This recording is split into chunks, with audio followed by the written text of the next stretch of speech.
এইমাত্র আমরা কাউন্টিং শেষে বেরিয়ে এসেছি।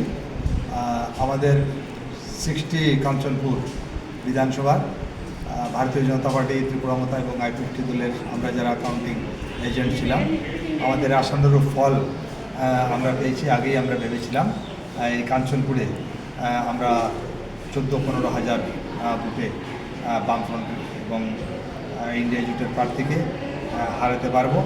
সেই রূপ আমরা ফল পেয়েছি। যে ফল আমাদের কাছে এসছে, ভারতীয় জনতা পার্টির কৃতি সিং দেববর্মা পেয়েছেন 24,245 ভোট। নিকটতম প্রতিদ্বন্দ্বী রাজেন্দ্র রিয়াং বামফ্রন্টের 10,738 ভোট পেয়েছেন। ডিফারেন্স হয়েছে 13,507 ভোট। বার্তা এটাই, সারা ভারতবর্ষে ভারতীয় জনতা পার্টির সরকার গত 10টি বছর যেভাবে চালিয়েছে, ভারতবর্ষের মানুষ তার উপর আস্থা রেখে আবার তৃতীয়বারের মতো ভারতীয় জনতা পার্টির সরকারের গঠন করতে চলেছেন।